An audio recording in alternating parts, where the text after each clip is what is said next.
Hello नमस्कार दोस्तों, we should note में आपका स्वागत है। अभी अभी आरपीएससी ने एपीओ प्री का रिजल्ट डिक्लेयर कर दिया है। आपको अभी 10 दिन पहले ही cut off Ravi ji sir के साथ यूट्यूब पे आके बताई थी कि 70-71 ही कट ऑफ जाएगी और एग्जैक्ट 71 पॉइंट समथिंग ही कट ऑफ गई है जनरल की। ईडब्ल्यूएस की भी 71 पॉइंट समथिंग गई है, ओबीसी की भी इतनी गई है। हाँ, एससी एसटी की बहुत कम गई है। आप लोगों के लिए अच्छा फ़ायदा हो गया। एमबीसी की तो बिल्कुल ही डाउन 34। तो जो कट ऑफ मैंने बताई थी, क्योंकि पेपर का एक अंदाज़ा था, पेपर टफ था, हिंदी टफ आई थी, तो उसके चलते कट ऑफ का थोड़ा सा अंदाज़ा लग गया था कि भाई 70-71 ही रहेगी। हालांकि 71 भी नहीं लग रही थी, मुझे 70 लग रही थी। तो ये 71 मेरे अंदाजे से तो एक नंबर थोड़ा सा ऊपर ही है। फिर भी मैंने आपको 70-71 बता दी थी, है ना। चलो उसकी बात छोड़ते हैं। आप लोगों का हो गया होगा, जिन लोगों को मैंने कहा था भाई 70 पे आप निश्चिंत हो सकते हो गया होगा। मेंस का सिलेबस मेरे पास है और आप लोगों के पास है एग्जैक्ट 3 महीने, मार्च अप्रैल मई। 1 जून को मेंस हो जाएगा, 100% मेंस हो जाएगा। अब सिलेबस में एक्ट तो हमारे पास वही है, साथ ही साथ आरजेएस भी आ गया। अब क्या करें, आरजेएस करें या ये करें। मैं कहता हूँ अगर प्री निकल गया ना आपका, तो एपीओ मेंस के लग जाओ, क्योंकि आरजेएस का तो प्री भी निकालना है, मेंस भी निकालना है। उसमें भी सिलेबस एक्स्ट्रा ऐड हो गए हैं 17-18। तो उसमें अभी जीरो लेवल से अगर आप तैयारी करते हो तो थोड़ा सा रिस्की रहेगा। और 3 स्टेज है, यहाँ पे आपके पास एक ही स्टेज है, मेंस निकाल दो। उसके बाद हो सकता है आरजेएस आपको 1 महीना 1.5 महीना दे दे। जून एंड से पहले तो पेपर होना ही नहीं है, जून एंड या जुलाई स्टार्टिंग हो सकता है।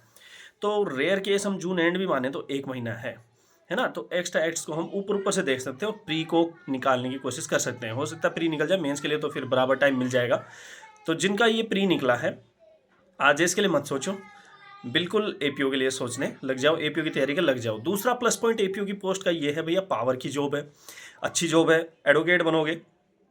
वकील जो मतलब एलएलबी करके जेएलओ वेलो में इधर नहीं, एक एपीओ सरकारी वकील का रुतबा होगा, कोर्ट में काम करोगे, कोर्ट की प्रोसीडिंग सीखोगे। साथ ही एडीजे के लिए एलिजिबिलिटी भी स्टार्ट हो जाएगी। इन फ्यूचर आरजेएस क्यों, फिर सीधा एडीजे का एग्जाम दे सकोगे ना आप लोग। तो आरजेएस से भी बड़ी चीज़ आपको अचीवेबल हो जाएगी। अब कर लेते हैं बात एक बार मेंस की टिप्स की। मेंस में थोड़ा सा सिलेबस वाइड हो गया, ये तो आप अभी के अभी दोबारा डाउनलोड कर लीजिएगा अगर आप लोगों ने नहीं भी डाउनलोड किया है तो। मेन चीज़ आ जाती है, हर चीज़ पढ़नी है। मेंस की तैयारी कहाँ से करें, टेस्ट सीरीज लिखना आज से स्टार्ट कर दो, क्योंकि सीधी सी बात, आपने प्री निकाला तो एक्ट तो आपके याद ही हैं।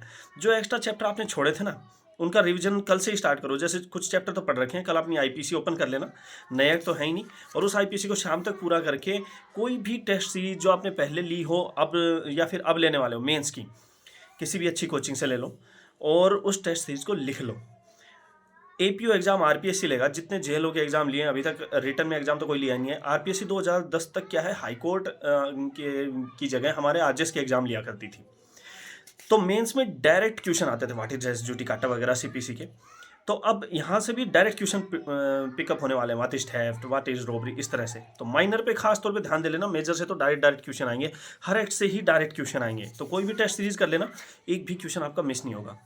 जजमेंट राइटिंग वगैरह कोई क्वेश्चन इसमें है नहीं कि अपनी पर्सनल कोई चीज़ें अप्लाई करनी पड़े। एप्लीकेशन बेस्ड जो क्वेश्चन आएंगे वो भी एग्जाम्पल से आने वाले हैं, तो सारे एग्जाम्पल आप सोल्व आउट करके ले जाना। अब आ जाती है जनरल हिंदी इंग्लिश। इनको आप रोजाना 1 घंटा आपको देना पड़ेगा, क्योंकि ये जो जनरल हिंदी और इंग्लिश है ना, इनका level 12th senior secondary level आने वाला है, अगर आपने सिलेबस नोटिफिकेशन देखा हो। और सीनियर सेकेंडरी लेवल का मतलब हम समझे तो आरएस लेवल की हिंदी इंग्लिश आने वाली है। अभी प्री में ही देखा था हिंदी कितनी टफ आ गई थी, इंग्लिश फिर भी ठीक थी। तो वाक्य शुद्धि, शब्द शुद्धि, इतने माइनर माइनर डिफरेंस आएंगे। और अब वो रिटर्न आने वाले हैं, अब ऑब्जेक्टिव नहीं, किस वाक्य को शुद्ध करके लिखिए, तो वहाँ पता ही नहीं चलेगा अगर आप पढ़ के नहीं गए हो। तो बिल्कुल डीप में अब आपको राघव प्रकाश भी पढ़नी पड़ेगी, इंग्लिश भी पढ़नी पड़ेगी, कॉम्प्रिहेंशन, प्रिसाइज, इनके सबके फॉर्मेट, और एक एक दो दो लिख लीजिएगा। एक एक दो दो नहीं, 5 से 10 लिख लीजिएगा। कहीं कोई पॉइंट मिस आउट हो गया तो वहीं पे सर्कल बन के एक नंबर कट जाएगा। तो इतना सा अभी तो एक शॉर्ट में टिप्स यही दूंगा कि कल से ही अपने टेस्ट सीरीज स्टार्ट कर लो, और मैं कहूँगा आज रात से अपना एक एक मेजर स्टार्ट कर लो, जितने भी हैं सिलेबस मेंस का डाउनलोड करके। और जो जिसका भी क्वालिफाई हुआ है वो एक बार कमेंट कर दीजिएगा कि हाँ सर मेरा हो गया।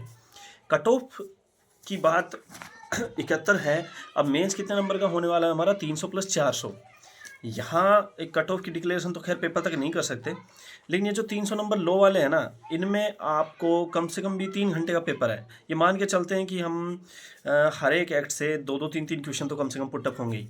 अगर 3-3 क्वेश्चन हर मेजर से लेता है, यानी 3 घंटे के पेपर में अगर शॉर्ट, वो आरजेएस टाइप से पेपर लेता है, आरजेएस के यार लास्ट में 2 जजमेंट के क्वेश्चन दे देता है लाइन दी। अगर वो ये नहीं देता है तो 25 से 30 क्वेश्चन पुटअप करेगा। 30 क्वेश्चन मान के चलें तो हर एक्ट से हमारे पास, मेजर एक्ट से 3 से ज़्यादा क्वेश्चन नहीं मिलेंगे। तो सीधी सी बात है कि बेरठ BSD मिलेंगी, तो उन्हीं को प्रिपेयर करके उन्हीं को लिखते हुए चलना है। लिखने की कोई अलग से स्किल नहीं होती। मेंस की कॉपी आप आरजेएस वगैरह अगर आप लोगों ने कुछ नहीं दे रखा तो देख लीजिएगा, वरना मेरी कॉपी भी देख लीजिएगा। डिटेल में हम इसकी प्रिपरेशन की वीडियो 1-2 दिन में बनाएंगे, आरजेएस वर्सेज APU। तब तक के लिए थैंक यू दोस्तों।